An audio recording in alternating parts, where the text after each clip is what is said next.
Ladies and gentlemen, boys and girls, one of the most exhausting performances in life is trying to impress someone who's not even paying attention. You dance, you bend, you break, hoping that maybe, just maybe, they'll smile at you. Say they're proud, say you're enough. But what if I told you that a narcissist doesn't see you as a person at all, only as a mirror? Yes, a mirror, not for your light, but for theirs. They look into you, not to understand you, not to celebrate you, but only to see their own reflection. You exist in their world only as long as you keep validating them, keep feeding their ego. The moment you ask for something in return, respect, empathy, even just acknowledgement, they flinch. Suddenly you're too much, too sensitive, too needy, too dramatic. But here's the truth they'll never admit. It's not you who is too much, it's them who are too little. You could spend years, maybe your whole life, trying to win their approval. And every time you think you've earned it, they'll move the finish line. Because a narcissist's approval isn't a reward, it's a leash. The more you chase it, the tighter it wraps around your soul. I've seen people lose themselves in that chase. Bright, beautiful people who started out full of life, full of dreams. And slowly, day by day, they dimmed their own light because someone else kept telling them it was too bright. You're only valuable when I say you are, says the narcissist. And like an actor stuck in a role written by someone else, you find yourself performing instead of living. But let me ask you this. Who gave them that authority? Who made them the judge of your worth? Nobody. Not life. Not fate. You did. And that's the hard pill to swallow. Sometimes the person holding you hostage is the version of you who keeps begging for their validation. So what do? You stop. You breathe. You remember who you were before they convinced you that you were never enough. Before their silence started to feel like punishment and their approval like oxygen. And you tell yourself, I don't need this role anymore. I've outgrown it. Because when you stop seeking their approval, something magical happens. You start hearing your own voice again. That quiet, steady voice that says, I am enough, even when no one claps. I am worthy even when no one notices. I deserve love, even when someone withholds it. You start living for your own applause, not theirs. You stop bending just to be seen. You stop shrinking just to fit into their idea of who you should be. And slowly that leash loosens. The fog clears, and you realize you were never lost. You were just looking in the wrong direction. You see, approval is beautiful when it's mutual, when it's organic, when it flows freely between people who respect each other. But when it becomes currency in a one-sided relationship, it turns into manipulation. Narcissists are masters at that. They give you just enough praise to keep you hooked, then withdraw it the moment you gain confidence.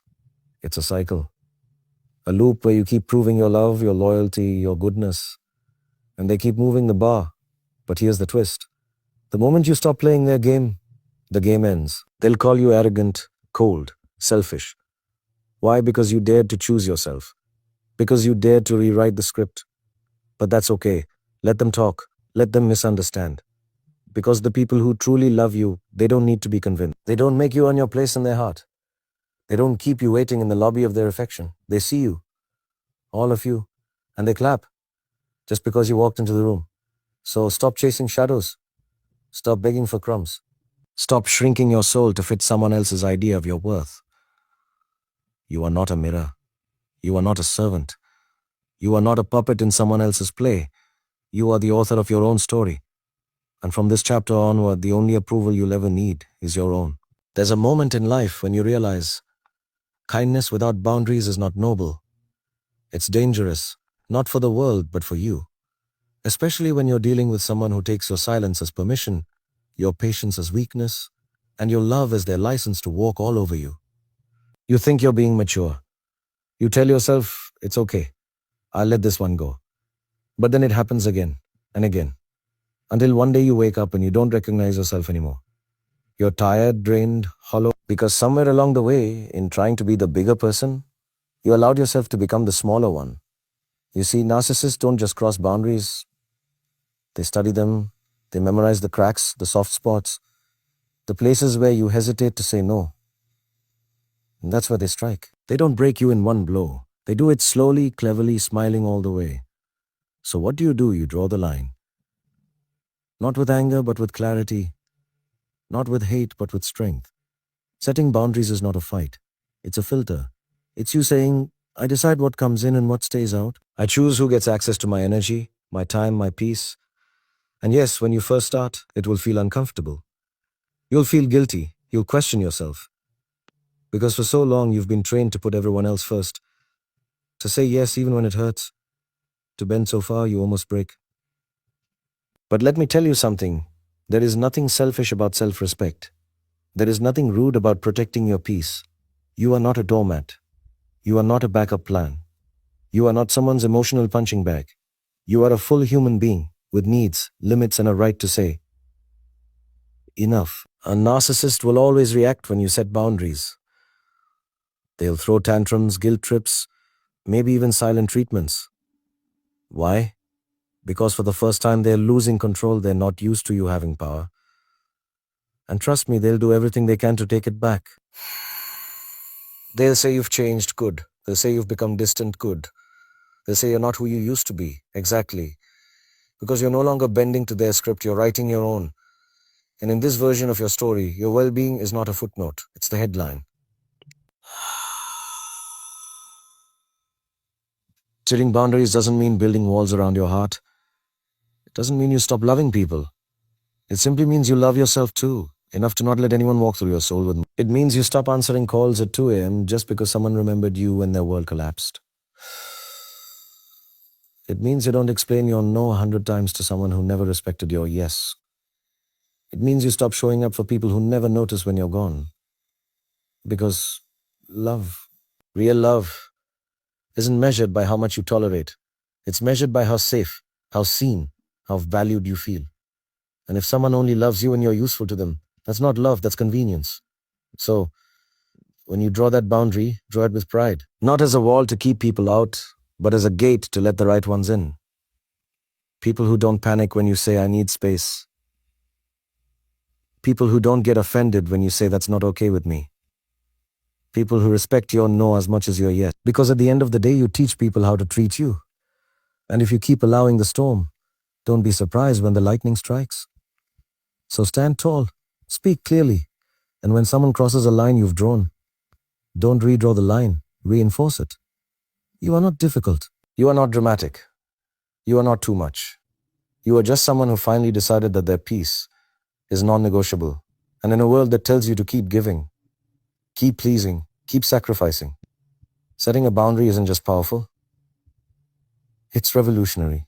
There's something powerful, something poetic about walking away. Not in anger, not in bitterness, but in silence, with your head held high and your heart still intact.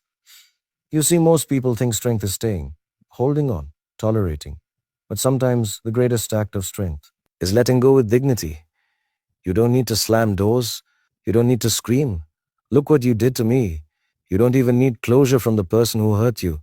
Because the moment they decided not to value you, they lost the right to explain why. And I get it. Leaving is hard. You tell yourself, maybe they'll change. You replay the good moments, the sweet apologies, the temporary highs that made you forget the consistent lows. But deep down, you know the truth. The person you're waiting for, the one who finally gets it, finally treats you right. That person lives only in your imagination. In reality, they've shown you who they are again and again. And every time you forgave them, you didn't just give them another chance. You gave away another piece of yourself. But walking away?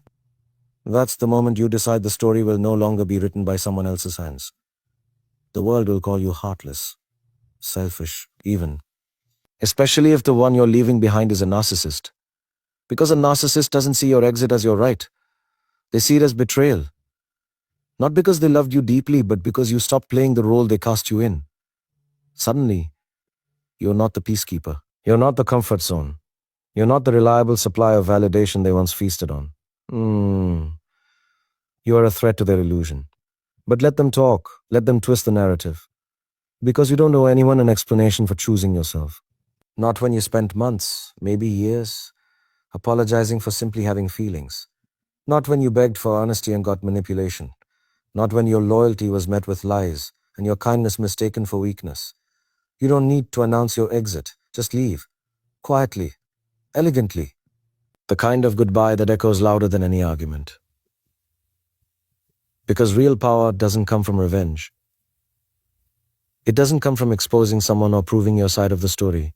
Real power is walking away, untouched by their chaos, unfazed by their silence, unaffected by their drama. And yes, your heart will hurt. Your hands may shake. You'll lie awake some nights wondering if you made the right choice. But that's not regret. That's detox. That's healing. That's your soul recalibrating itself after being wrapped around someone who only ever saw your love as leverage. You see, guilt has a funny way of showing up when we finally choose ourselves. It whispers, maybe I should have tried harder. Maybe I'm the problem, but that's not your voice. That's the residue of emotional manipulation. And here's what they never tell you. Choosing yourself doesn't mean you didn't love them. It just means you finally started loving you too. You can love someone and still leave. You can forgive them and still walk away. You can cherish the memories and still close the door. That's not weakness, that's evolution. So the next time someone asks, why did you walk away? Don't justify, don't defend, just smile and say, because I was finally ready to come home to myself. Because at the end of the day, you're not walking away from love. You're walking away from pain disguised as love, from confusion disguised as passion, from control disguised as care. And when you leave with grace, not guilt, you reclaim something precious. Your time, your energy, your identity. You step out of the role they wrote for you and step into the life you were always meant to live. One where your heart isn't a battlefield. One where your silence is peace, not punishment. One where you don't just survive, you rise, so walk away. Not to prove a point, not to make them chase you, but because your story deserves better. And you deserve to be the hero of it.